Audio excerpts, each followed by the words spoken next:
성도 여러분 안녕하세요. 반갑습니다. 153 성경 통독 오늘 37일 차네요.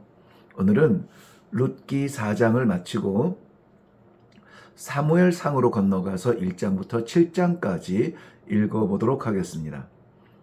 먼저 룻기 4장을 펼치시고 요약을 함께 살펴보도록 하겠습니다.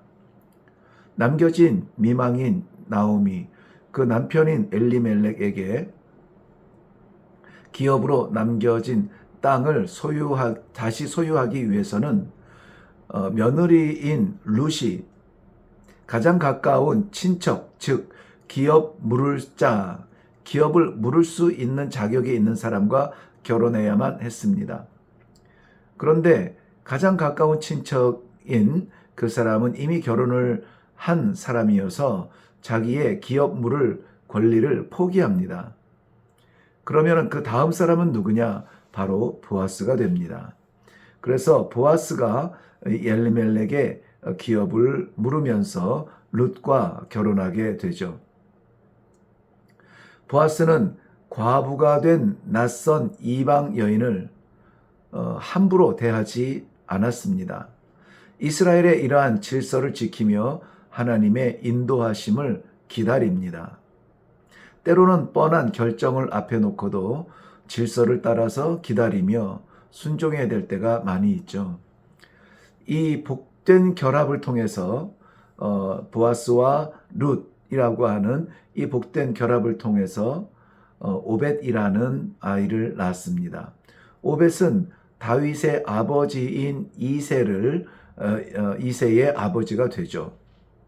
그리고 보아스는 바로 여리고성에서 이스라엘의 정탐꾼 2명을 숨겨주었던 라합의 아들이기도 합니다. 룻기는 흉년과 그리고 도피 생활 그리고 남편과 두 아들의 죽음, 절망에서 시작이 되었습니다마는 이렇게 마지막에는 다윗을 낳았더라 이렇게 끝을 맺고 있습니다. 우리의 상황도 어렵고 힘들지라도 우리의 끝이 이렇게 아름다우면 좋겠습니다. 사무엘상을 들어가겠습니다.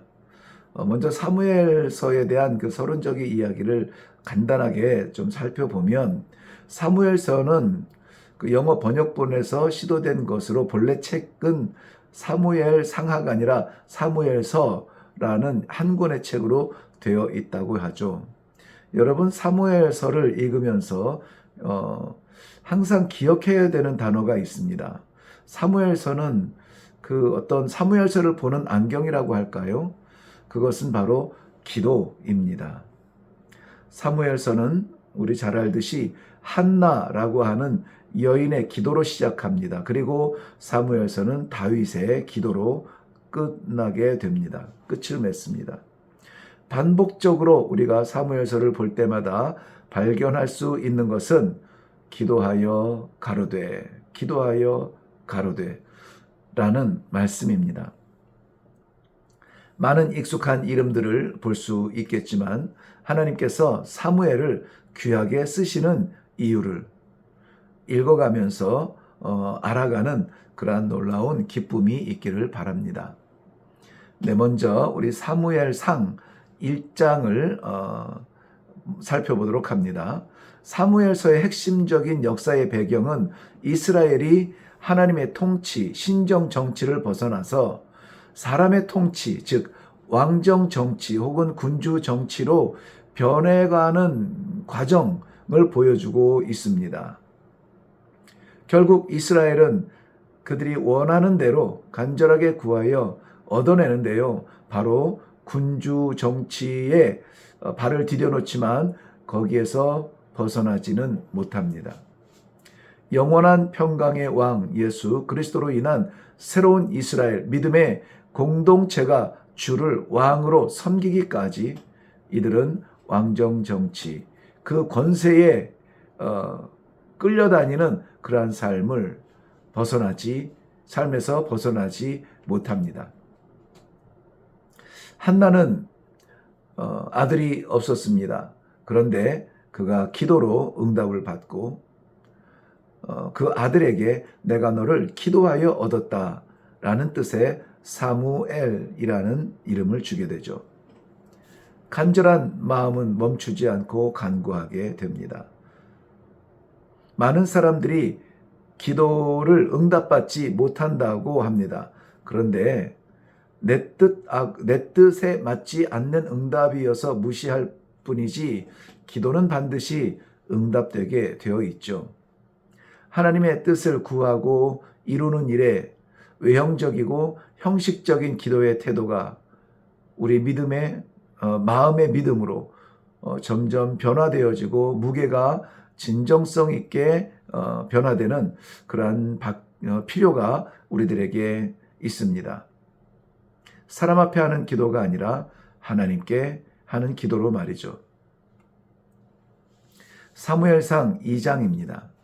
2장의 앞부분은 한나의 기도의 송가, 찬양, 기도의 노래입니다. 드보라나 마리아의 찬가처럼 혹은 미리암의 노래처럼 이 한나의 노래도 기록이 되었네요.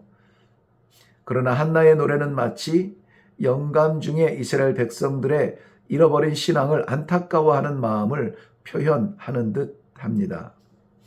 한나의 기도는 뿔에서 시작해서 뿔로 마칩니다. 뿔은 히브리 문학에서 능력과 권세를 상징하는 그러한 상징성 있는 그림 언어인데요. 이 뿔을 붙잡으시는 하나님께 철저하게 자신을 맡기는 것을 볼 수가 있습니다. 사무엘서 2장 중반 이후로 넘어가면서 비교되면서 등장하는 양면이 있죠. 하나는 엘리의 아들들, 그리고 하나는 사무엘.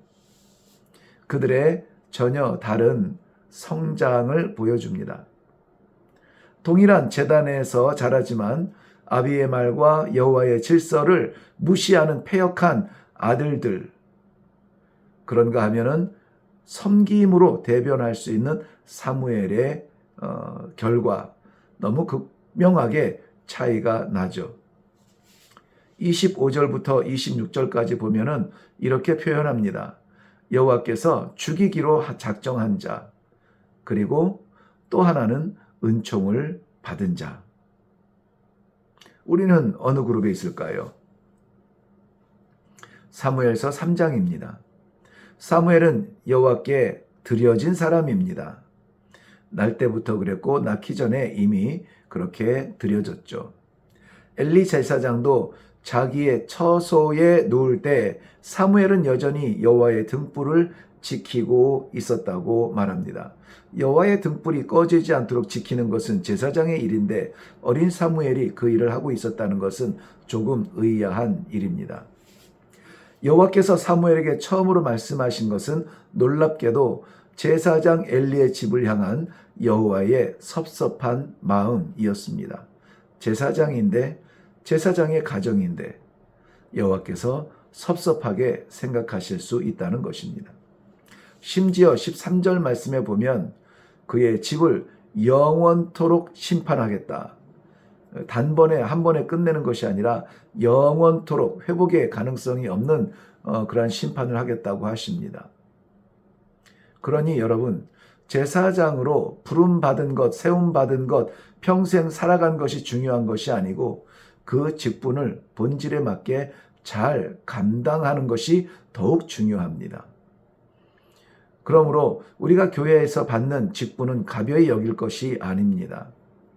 목사로 평생을 섬겼다 하여서 칭찬받는 것 아니요. 평신도 집사로 부름받았다 하여 평생 무명의 사람으로 살 것이 아니라는 것입니다. 하나님의 기준은 다르다는 거죠. 하나님 앞에서 실패 없는 신앙생활의 비법을 알려드릴까요? 10절 말씀에 그 답이 있는데요. 10절에 보면 말씀하옵소서 종이 듣겠나이다 하는 말씀이 있습니다. 그저 성도는 하나님 앞에서 말씀하옵소서 종이 듣겠나이다. 우리가 아뢰는 것보다 하나님의 말씀을 받는 것이 더욱 지혜로운 일이라는 것이죠. 이것이 우리가 말하는 신앙입니다.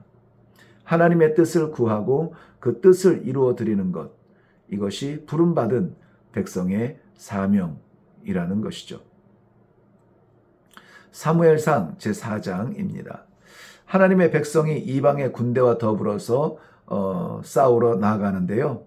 비참하게 패배합니다. 수치를 당하죠. 저들은 이구동성으로 궁여지책으로 여호와의 언약궤를 찾습니다. 여호와의 언약궤를 깜빡 잊고 왔네. 여호와의 언약궤가 전쟁에서 승리의 부적처럼 몰락하는 광경입니다. 이스라엘 백성들은 단지 전쟁에 이기기 위하여 하나님이 필요했던 것이고 그 임재의 상징인 언약궤가 필요했던 것입니다. 자주 비교하지만은 알라딘의 마술 램프처럼 말입니다. 형상화된 상징은 단순한 숭배의 대상이 될 뿐입니다. 십자가도 다르지 않습니다. 십자가를 형상으로 장식하는 것, 이것에 대하여서 우리는 충분한 이해와 신앙이 있지 않고는 매우 주의해야 됩니다. 십자가가 신앙의 대상이 아니라 그 십자가에 오르신 예수 그리스도가 우리 믿음의 대상이라는 사실을 우리는 늘 깨우쳐야 되겠습니다. 결국 이스라엘 백성들은 전쟁에서 패하고 엘리의 제사장의 아들들은 전쟁에서 다 전사하고 언약궤를 빼앗긴 소식을 제사장 엘리가 듣게 됩니다. 그는 낙심하고 실망하고 기운이 빠져 그만 의자에서 넘어져 목이 부러져 죽습니다. 바로 그 순간에 엘리 제사장의 며느리인 비느하스의 아내가 아이를 출산하는데요. 그 출산하고 나서 그 아이의 이름을 이가봇이라 이렇게 부릅니다. 이가봇이라는 말은 떠났다라는 뜻이에요.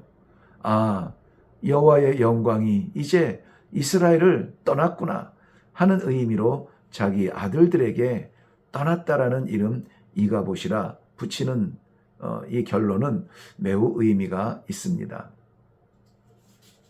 사무엘상 5장입니다. 당시의 전쟁은 나라의 신들의 전쟁에 백성들이 대리전을 치르는 그러한 인간의 묘사가 되고 있습니다. 적군의 신이었던 여호와의 언약궤를 빼앗아서 완전한 승리를 자축하며 자신들을 승리하도록 이끌어준 다곤 신전의 언약궤를 하나님의 언약궤를 창고에 두게 되죠. 그런데 눈뜨고 일어나 보니 다곤의 신이 언약궤 앞에 엎드려진 형상으로 있다는 것입니다. 자존심 상하는 일인데 다시 세워 놓지만 또 눈뜨고 보니 다곤의 신상이 이번에는 사지 절단되어 목이 떨어져 나간 상태로 그렇게 무너져 있다는 것이죠. 뿐만이 아니라 이후에 계속되는 재앙들로 인하여서 이 블레셋 사람들에게는 두려움이 생겼습니다. 사람들이 쓰러져서